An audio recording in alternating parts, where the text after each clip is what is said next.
Chers collègues élus, bonjour. Je suis Pascal Morat, maire de Gelos et président de l'Agence publique de gestion locale.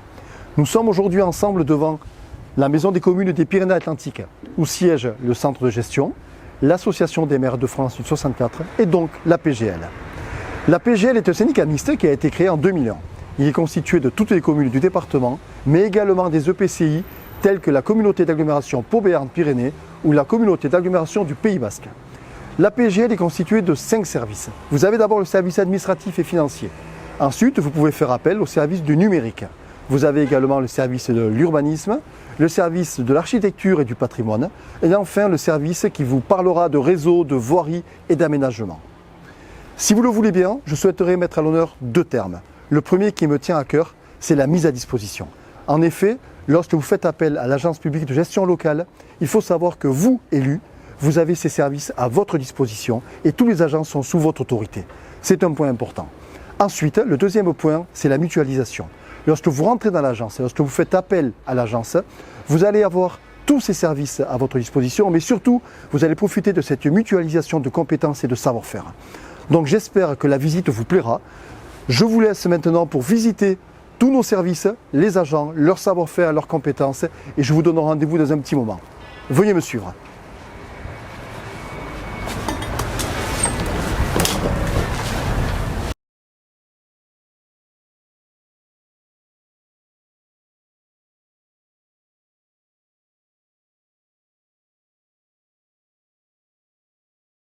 Donc Bruno Carrère, je suis maire de la commune du Staritz, une commune qui compte environ 7500 habitants, qui est située dans la proximité immédiate de l'agglomération bayonnaise. Et je suis aussi vice-président à la communauté d'agglomération Pays Basque, en charge de la stratégie d'aménagement durable. L'agrandissement des cimetières fait aussi qu'on a besoin d'acquérir du foncier, là aussi, de mener des discussions avec les propriétaires en relation, cohérence en tout cas avec les règles administratives et urbaines. Voilà, donc c'est aussi un sujet sur lequel on travaille avec le SIA pour mettre en place les procédures de récupération de caveaux, de tombes, pour faire des acquisitions foncières, pour en fait avoir des cimetières qui soient à la fois à la taille de la commune et aussi qui correspondent aux nouveaux rites funéraires, puisque les caveaux d'autrefois, pour des grandes familles, c'est terminé. On a des cavures, on a des columbariums, et voilà. Donc il faut adapter notre réponse aux besoins de la population. Au titre des fonctions de maire, on a régulièrement recours au service de la PGL, en particulier du service intercommunal administratif. Donc à titre d'exemple, on les a sollicités une quarantaine de fois l'année dernière. Alors, on est une commune qui est relativement structurée, on compte 70 agents, donc on a un service technique, on a un service ressources qui comprend des financiers, mais malgré tout, vu la technicité des dossiers qu'on mène dans une commune comme nous, on a vraiment besoin de spécialistes d'apport technique et juridique et vraiment étayés, qui font que les agents se tournent pas naturellement, mais assez régulièrement en tout cas vers le SIA de la PGL. Si on était une petite commune, je suppose qu'on aurait encore plus besoin des services du SIA. Je m'imagine que si je n'avais pas cette ressource interne, je ferais appel plus régulièrement pour les projets communaux au SIA. Donc je suis Jean-Marie Berchon, je suis maire de la commune de l'Estelle Bétaram depuis 2001, 20 ans. Voilà. Ça fait un petit bail, c'est mon 4e mandat.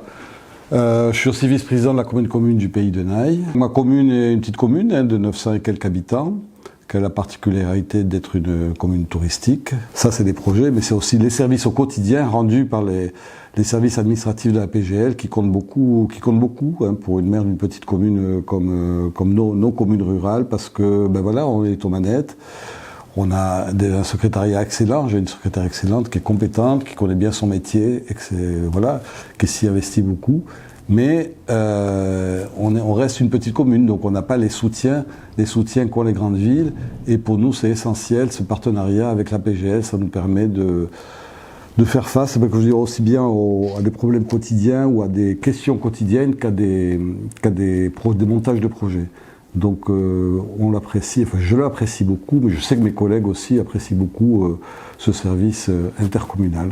Et nous aussi, enfin moi, nous aussi élus, on n'hésite pas, et en particulier, je pense, question finance, hein, avec Samir Melouki, que je consulte régulièrement quand il s'agit de faire des projections financières sur des projets à long terme, comment on intègre ça dans le budget de la commune, ou quelquefois une aide à monter le budget annuel, le BP. Et donc c'est une relation, une collaboration, je veux dire, qui se fait de manière très spontanée, et je ne peux pas dire à quelle fréquence, en tout cas de manière assez fréquente. Et là aussi, c'est un soutien très très important, quoi. Je me demande comment on pourrait fonctionner sans la PGL. Voilà. Je ne sais pas. Franchement, non, c'est assez. C'est vrai que c'est un soutien quotidien dans tous les domaines. Et au fur et à mesure de travailler ensemble, ça crée des relations, des liens de sympathie. Donc c'est bien, très bien. Pour moi, ça fait partie. Heureusement qu'il y a ça pour nous épauler dans la fonction, parce que c'est pas toujours facile. Bon, ça c'est comme dans toutes les fonctions, hein. Mais c'est un bon appui, très bon appui.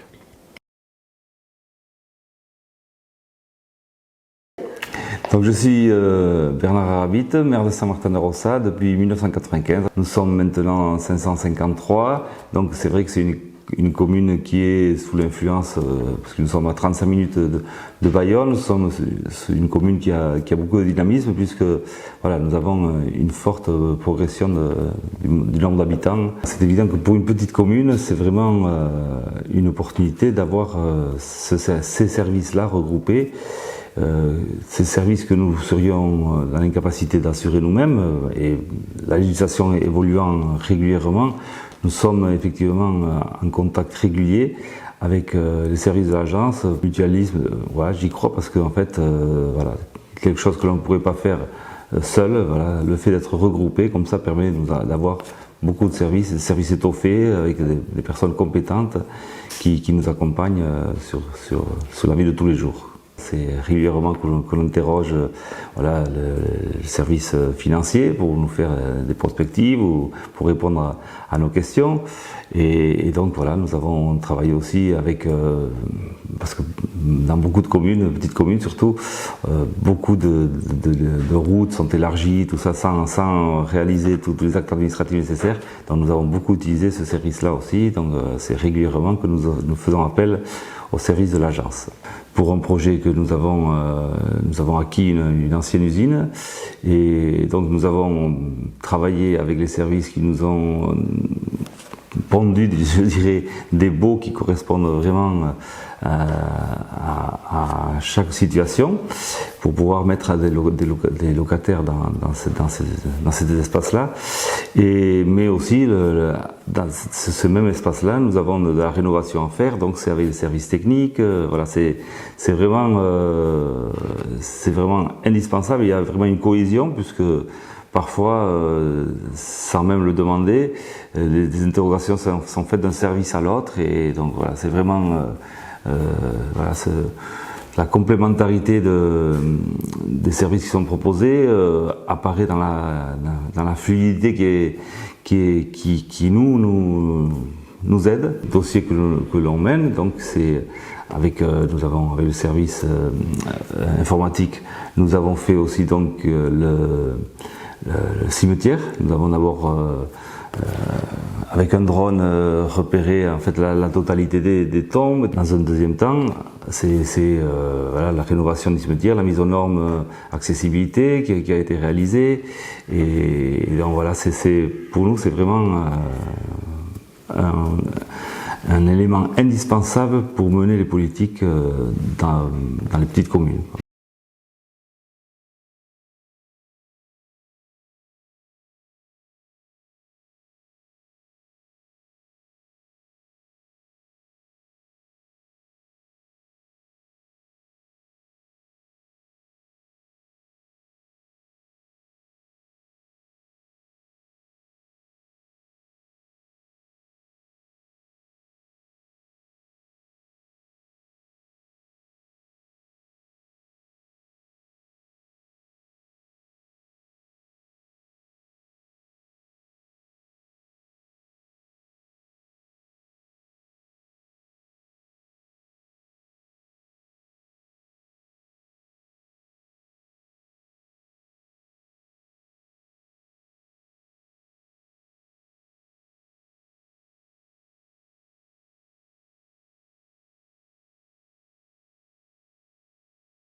Bonjour, je suis David André, je suis le premier adjoint au maire de la commune d'Ossevielle, notamment en charge du numérique. Comme beaucoup de communes, on avait besoin d'avoir un site internet à jour pour pouvoir communiquer avec nos administrés. Bien entendu, on a fait appel à la PGL. C'est un site qui répond à nos attentes, qui permet vraiment à chaque administré de pouvoir aller chercher les informations dont ils ont besoin.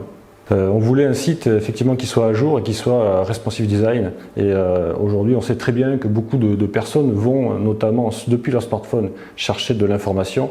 Il nous paraissait impératif de pouvoir consulter le site depuis son téléphone. On a des retours positifs. Les administrés vont très souvent sur le site chercher de l'information, notamment parce qu'il est interfacé avec une application de type communication directe, c'est-à-dire intramuros, qui permet à nous de pousser de l'information sur cette application et qui est automatiquement répliquée sur le site. Ça permet en une fois de diffuser une seule information. Deuxième partie aussi, pour les parents qui ont les enfants à l'école, ils peuvent, grâce à une rubrique, déclarer leur enfant à la cantine, déclarer leur enfant à la garderie, déclarer leur enfant au bus. Tout ça se fait depuis le site, via des formulaires. Nous, on se cantonne à mettre de l'information à jour au niveau basique, c'est-à-dire du texte ou pousser des photos. Et dès qu'on a besoin d'une mise à jour un peu plus technique, on fait appel à la PGL. Effectivement, les services sont réactifs et ça nous permet d'avoir un site continuellement à jour. Et c'est une très bonne chose pour la commune.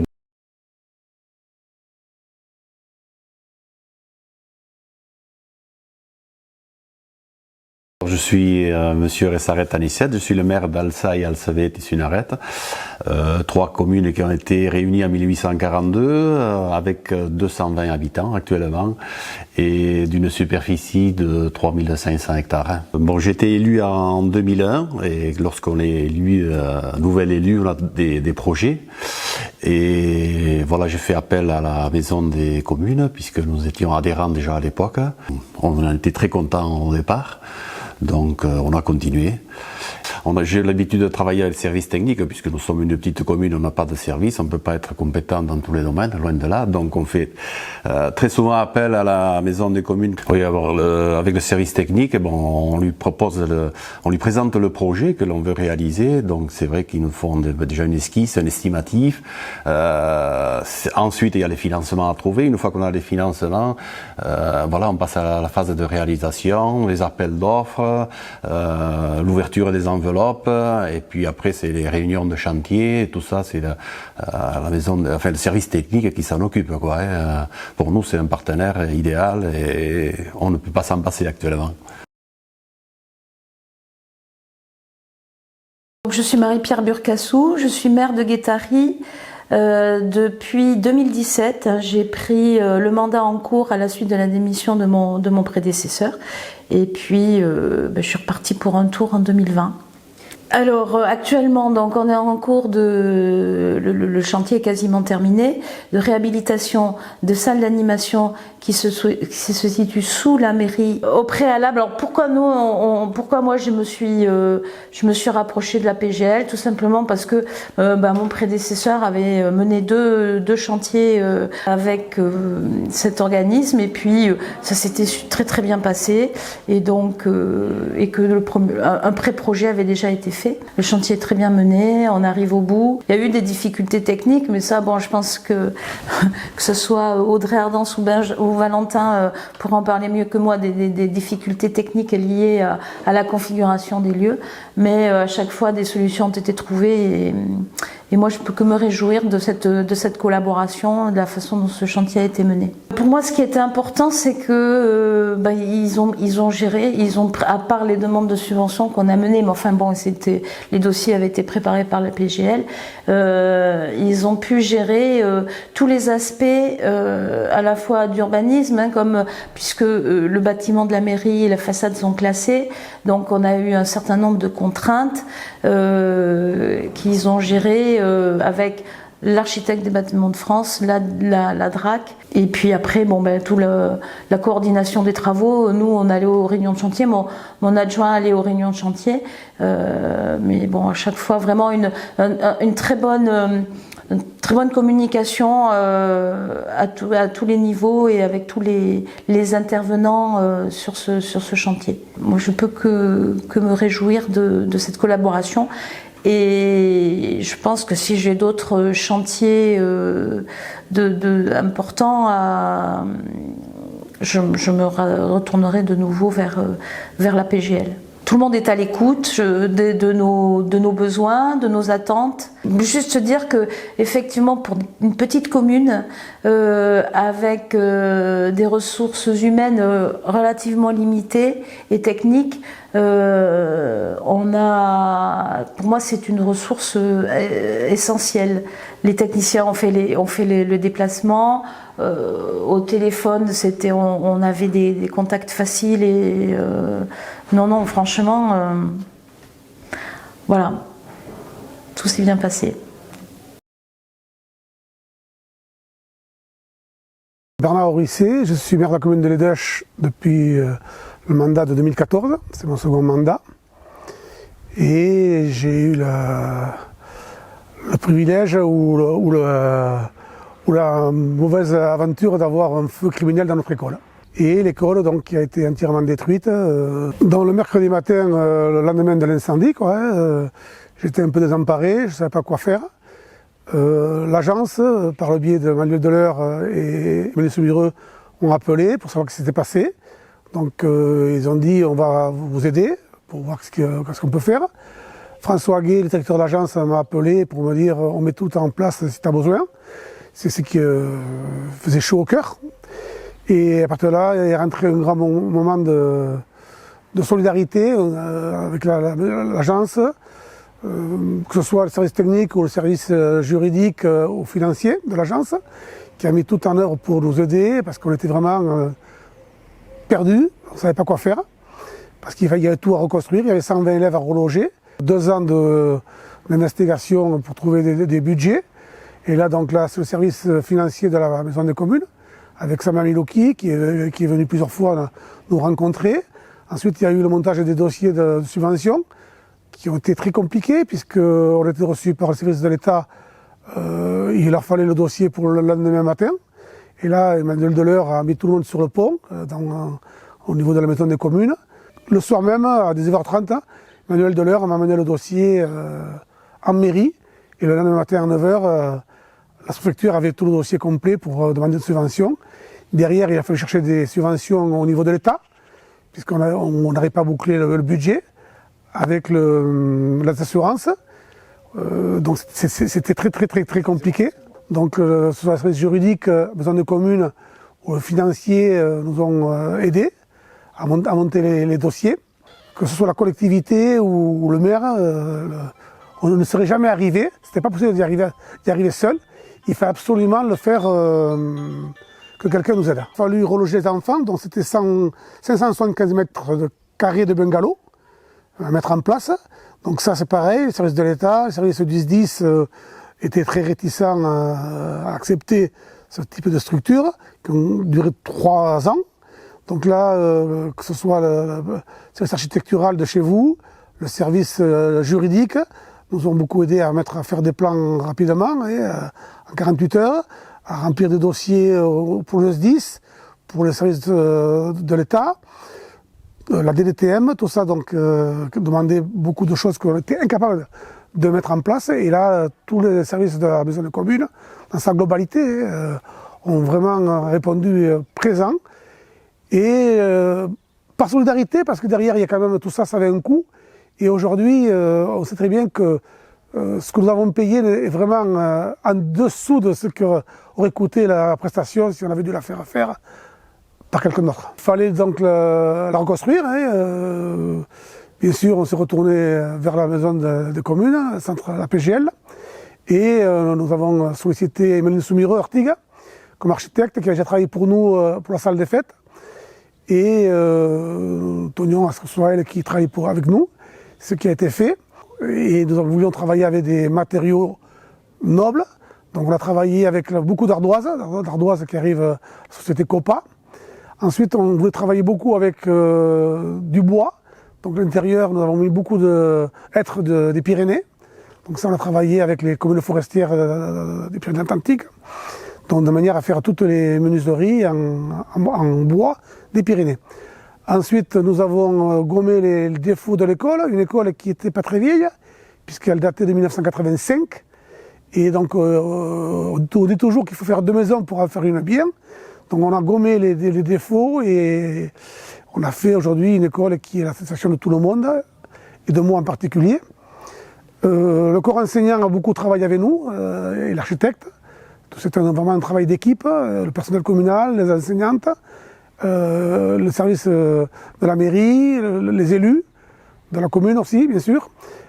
Cette école, qui d'ailleurs a été reconnue comme une école très écologique, on est vraiment dans tous les critères optimaux pour dire que c'est une école qui est vertueuse en termes de phonique, de thermique et écologique. Moi, en tant qu'élu et mon adjointe Sandrine, on est très content du travail qui a été réalisé par l'ensemble des services de la maison des communes, que ce soit le centre de gestion ou la PGL. Donc c'est un travail qui est reconnu par tous. Et la preuve, le jour de l'inauguration, tout le monde a admiré et applaudi cette école. C'est un travail qui sert aux communes, complet, que ce soit du juridique, du financier et architectural. Et sans ces services-là, on ne serait jamais arrivé à un tel résultat. Victor Dudré, je suis maire de la commune de Rontignon. Je suis dans mon 2e mandat. Donc, nous sommes ici à l'école maternelle de Rontignon, qui fait partie du regroupement pédagogique intercommunal que nous avons avec Narcastet, qui est là, cette commune ayant le primaire. Donc le programme, très simplement, c'est quelque chose qu'on a commencé dans le mandat précédent, en 2015, où on s'est aperçu qu'on n'avait pas les infrastructures nécessaires en termes de qualité et puis de quantité pour pouvoir répondre aux besoins futurs des 2 communes. Donc nous avons tout d'abord, avec le concours du CAUE, monté une expression de besoin pour aller chercher un maître d'œuvre. Nous avons fait un petit concours et nous avons recueilli un maître d'œuvre pour faire notre travail, sachant que ce programme-là était en 3 étapes. La première étape était faite pour régler l'essentiel, on va dire ça, tout ce qui est chauffage, réseau, cantine, espace sommeil, et puis un peu d'adaptation des locaux. La deuxième phase était prévue pour l'agrandissement de l'école, et notamment créer une espèce de salle d'éducation physique adaptée à l'école maternelle. Et puis la dernière partie, c'est la 3e classe. Et d'ailleurs, nous y sommes aujourd'hui, puisque l'année prochaine, les travaux vont commencer pour cette 3e classe. La première tranche a été réalisée en autonome, on va dire ça comme ça, puisque à l'époque, le service n'était pas en capacité de nous accompagner. Il était en train de monter en puissance et il n'avait pas les ressources pour nous aider. Donc nous avons travaillé en direct avec une petite équipe réduite d'élus avec notre maître d'œuvre.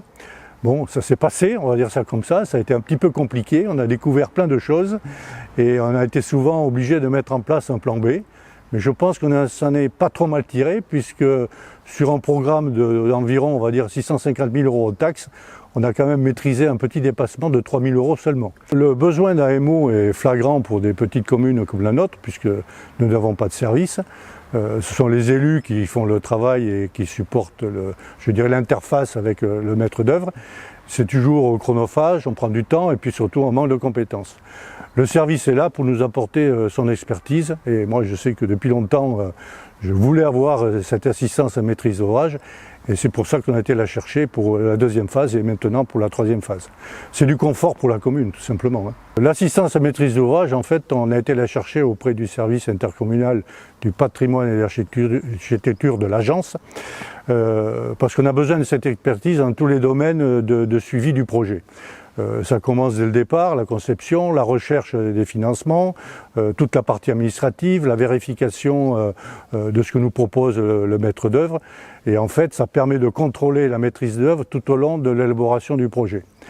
Cette expertise, on ne l'a pas. Ces compétences, on ne les a pas au sein de la commune. Et aller chercher ça auprès d'experts, c'est hyper confortable et ça permet au final d'aboutir à un projet qui correspond exactement à notre besoin, et tel qu'il avait été prévu et conçu dès le départ. Ça assure la coordination du chantier dans tous ces domaines, dans toutes ces phases, que ce soit pour la planification des travaux, le suivi du programme qui est proposé par le maître d'œuvre, la présence de l'expert au niveau de toutes les réunions de chantier, le contrôle de ce qui est fait, parce qu'on est même sur un établissement recevant du public, donc il y a des exigences normatives, notamment en matière d'accessibilité, de lutte contre l'incendie, d'alarme, de matériaux retenus. Et donc ça nous apporte un confort. On est sûr ici qu'à l'arrivée, on a quelque chose qui est tout à fait recevable et conforme aux besoins.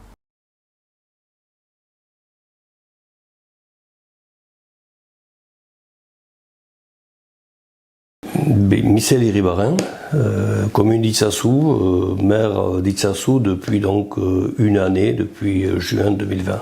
Voilà, nous donc on a tout appris de l'urbanisme techniquement avec Vanessa Roca et Elsa des services de la PGL sur une année avec beaucoup de séances de travail. Et nous nous sommes avec elle forgés une opinion plus précise de ce que nous voulions comme urbanité à Itsassou. Nous sommes d'accord qu'à Itsassou, il faut à la fois respecter l'identité basque et il faut à la fois que ça reste un village. Donc à l'heure où il y a 2000 habitants environ, à peine un peu plus, il n'en faut pas 3500 dans 10 ans, mais il faut que ça reste un village. Un village, évidemment, ça veut dire dynamique, à la fois en termes de démographie sans doute, mais en termes culturels aussi. Et je pense que les techniciens qui nous accompagnent ont bien compris ça. À partir de là, nous avons partagé avec elle le diagnostic qui avait été fait depuis les années précédentes. Et assez rapidement, nous avons compris que si l'avenir du village avait un sens, c'était à retrouver un centre-bourg qui vive pour les habitants du village lui-même, pour ceux évidemment de la partie urbanisée, mais aussi pour ceux des quartiers, ceux et celles des quartiers. Et dans cet objectif-là, nous avons en moins d'un an défini un nouveau PADD, un nouveau projet, une nouvelle vision pour cette commune en recentrant l'habitat certainement autour du centre-bourg, sans négliger l'objectif de pouvoir permettre aux jeunes du village en particulier de trouver de quoi habiter localement.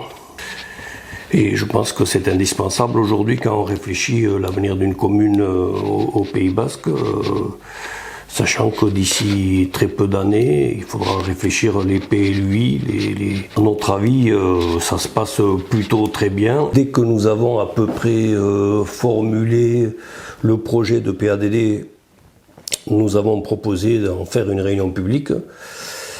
Ça a été compliqué dans la mesure où on était en période de post-confinement et dans le contexte sanitaire que l'on connaît, mais nous avons quand même réuni, je pense, en réunion publique entre 100 et 140 personnes.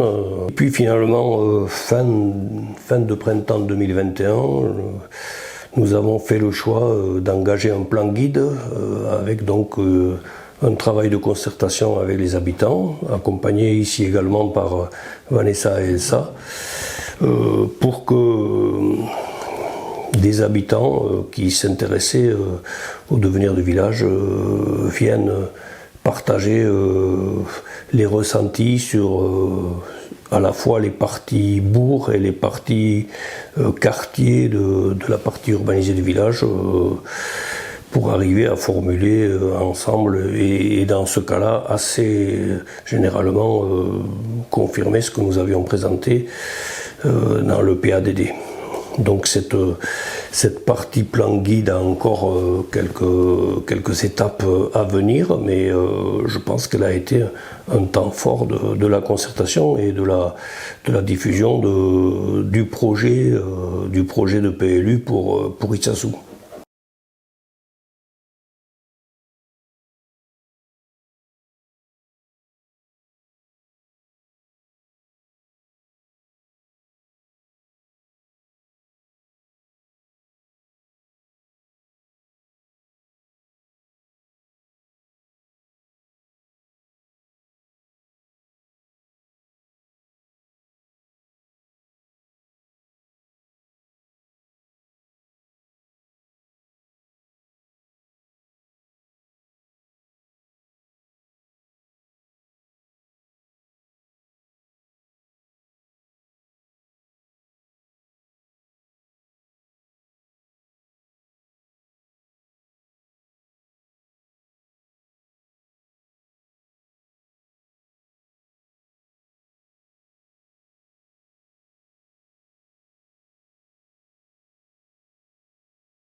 Je suis Didier Larrazabal, maire de Pontac. J'attaque donc le troisième mandat. Un peu particulier, ce troisième mandat, avec des objectifs bien précis, qui est au cœur du conseil municipal, c'est-à-dire lancer la revitalisation du centre-bourg de Pontac, puisque Pontac a été fléché petite ville de demain sur le territoire, la communauté des communes du Nord-Est Béarn. L'objectif premier, c'était de regarder un peu l'amélioration de Pontac, comment vivent les gens, puisqu'il y a une évolution, on est dans le modernisme, les habitudes ont changé, du quotidien, donc on a pensé que la revitalisation du centre-bourg était importante. Donc effectivement l'ensemble du conseil municipal a été d'accord pour qu'on puisse lancer une étude avec donc les services de la PGL, sur lesquels ils ont répondu présent.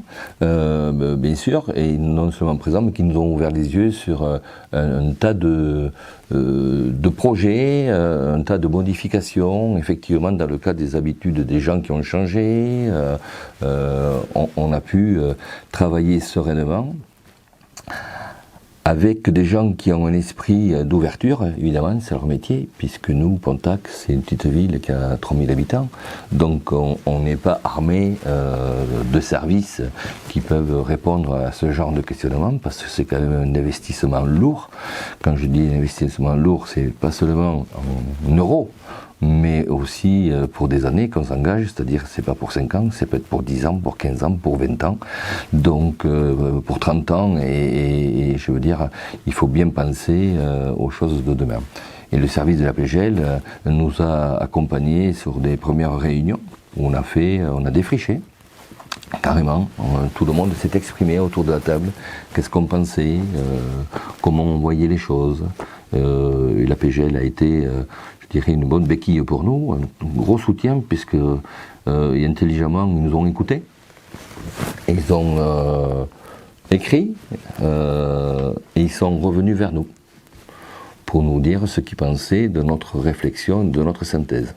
On nous ont demandé d'interroger nos administrés, les Pontacaises et les Pontacais, auxquels évidemment nous avons réagi immédiatement, puisque nous avons interrogé des membres d'associations de tout âge, parce qu'il y a aussi les gens qui ont un certain âge, qui ont un vécu.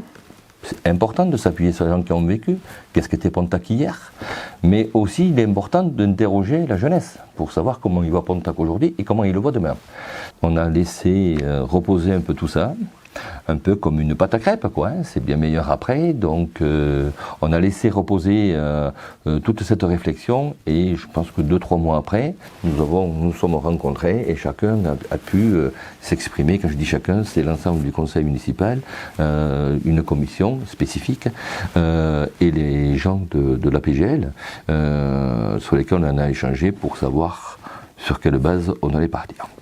Et effectivement, nous avons trouvé des lignes de conduite, je dirais, mais des lignes aussi sur lesquelles jamais on n'aurait pu penser qu'on allait y travailler dessus.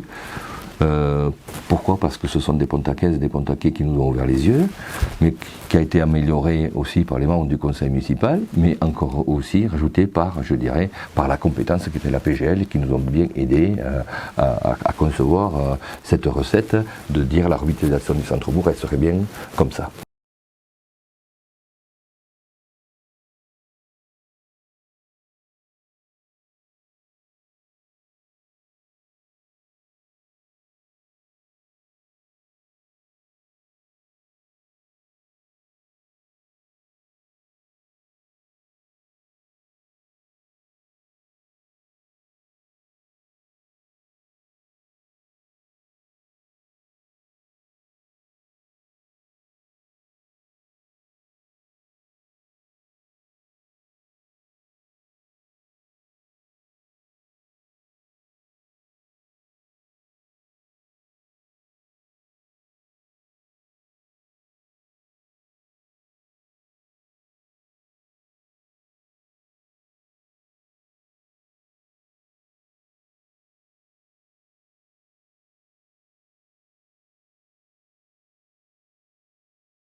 Service intercommunal voirie réseau aménagement?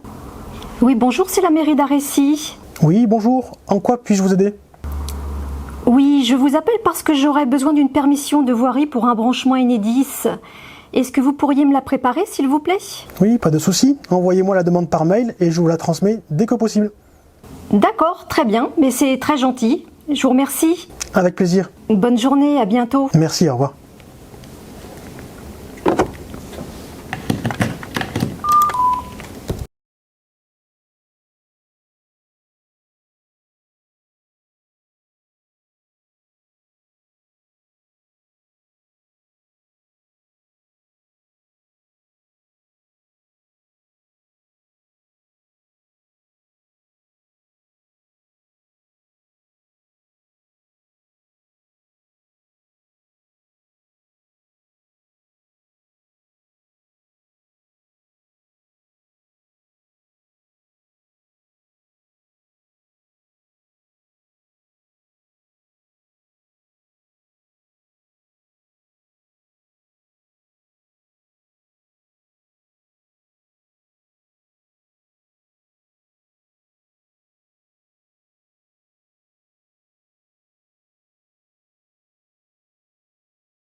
Bonjour, Joël Ségaud, donc je suis élu maire de Morlas depuis le 26 mai 2020, très exactement. Donc nous sommes dans la continuité d'un projet initié sur le mandat précédent qui est centré sur le bourg effectivement et sa revitalisation, mais pas que, puisque nous sommes aussi concernés par des travaux de voirie, d'assainissement.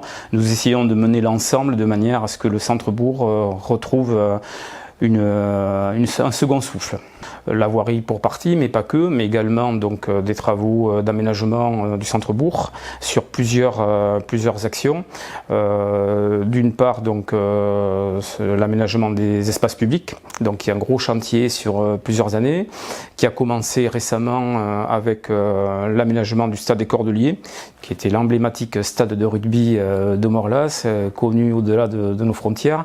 Donc ça a été un épisode particulier puisque nous avons eu quelques surprises lors de l'aménagement ou du réaménagement de cet espace, puisque c'était l'emplacement d'un ancien couvent. Donc cela a nécessité des fouilles préventives et qui ont révélé effectivement des vestiges de ce fameux couvent, mais pas que. Et donc nous sommes aujourd'hui dans une phase de fouilles archéologiques qui va se poursuivre sur encore à peu près 2 ans. La première phase est terminée, va déboucher donc sur un aménagement de voiries avec des pistes cyclables, aménagement d'espaces verts, piétonniers, etc. Un peu de mobilier urbain également, qui va faire le lien entre la rue principale, la rue des Cordeliers et la place de la Roquille, qui est un peu une place emblématique aussi de Morlas. Donc la PGL est pleinement partie prenante dans ce projet, et ce que j'apprécie particulièrement, c'est le côté un peu facilitateur, le côté polyvalent en termes de compétences et de partage que nous pouvons avoir avec les services de la PGL. Et donc c'est un plaisir de travailler avec les différents collaborateurs qui sont disponibles. Nous avons des réunions fréquentes et on peut réajuster à notre gré donc l'évolution du projet ou des projets qui sont en cours sur la ville de Morlas, mais il n'y a pas que celui-là, il y en a d'autres aussi.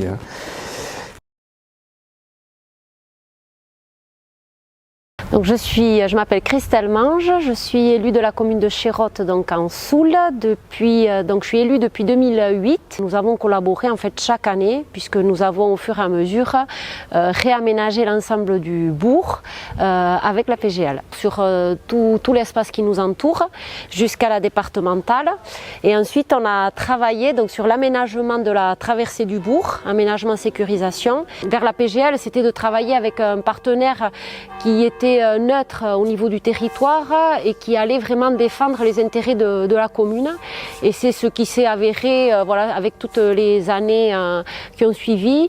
On a aussi un interlocuteur qui écoutait vraiment nos besoins, qui savait aussi nous conseiller et qui offrait une offre aussi complète de services depuis l'origine du projet, avec l'écoute, la réalisation de plans et tout le suivi de chantier jusqu'à la réalisation. Nous avons confié à la PGL un nouveau projet qui est l'aménagement aussi d'une rue qui est assez traversante sur le territoire. Et donc on a en ce moment un des architectes qui est en train de plancher pour nous. Je m'appelle Jean-Marie Fritsch, je suis élu de la commune de Bescat et je suis président du syndicat d'eau potable, le syndicat intercommunal d'eau potable de la vallée d'Ossau, au service de la PGL depuis plusieurs années pour différents types de prestations. Par exemple, des prestations d'appui administratif et juridique en ce qui concerne par exemple le suivi de la DSP, de la délégation de services publics de distribution d'eau. Et puis pour d'autres aspects qui sont des travaux, donc soit des travaux neufs comme la construction de nouveaux châteaux d'eau, soit des travaux de réfection, de réhabilitation ou de repose de conduite. La PGL, pour nous, élus et syndicats d'élus, a l'avantage d'être multidisciplinaire, si on peut dire, c'est-à-dire d'avoir des compétences qui vont de la compétence technique très pointue concernant des ouvrages ou des conduites ou des systèmes de production d'eau, jusqu'à des compétences plus administratives et juridiques, par exemple les aspects de servitude ou les aspects liés à l'établissement d'un contrat de délégation de service public, pour lesquels évidemment l'assistance que prodigue la PGL nous a toujours été très très utile, quoi. Ce que nous apprécions particulièrement au niveau de la PGL, c'est la variété, l'étendue des différentes compétences thématiques, et puis le fait que cette institution a un sens du service public qui est peut-être sa marque distinctive par rapport à d'autres institutions, bureaux d'études privés. Chers collègues élus, vous connaissez maintenant beaucoup mieux l'agence, son savoir-faire, ses compétences et l'ensemble de ses services. Vous devez savoir que l'agence intervient dans tout le département. Elle intervient sur le littoral, elle intervient dans le Pays Basque intérieur, mais également en Soule. Elle intervient dans nos belles vallées, dans le Nord Béarn, sur Oloron, sur Lac, sur Orthès et également sur la communauté d'agglomération de Pau-Béarn-Pyrénées.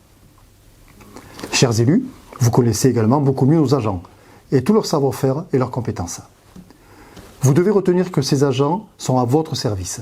Ils sont là pour vous, ils sont là pour mener à bien tous vos projets et toutes les questions que vous vous posez au quotidien. J'espère que cette présentation vous a plu et aujourd'hui, maintenant, je vous souhaite un excellent salon des maires. Je vous dis à très bientôt dans notre belle agence.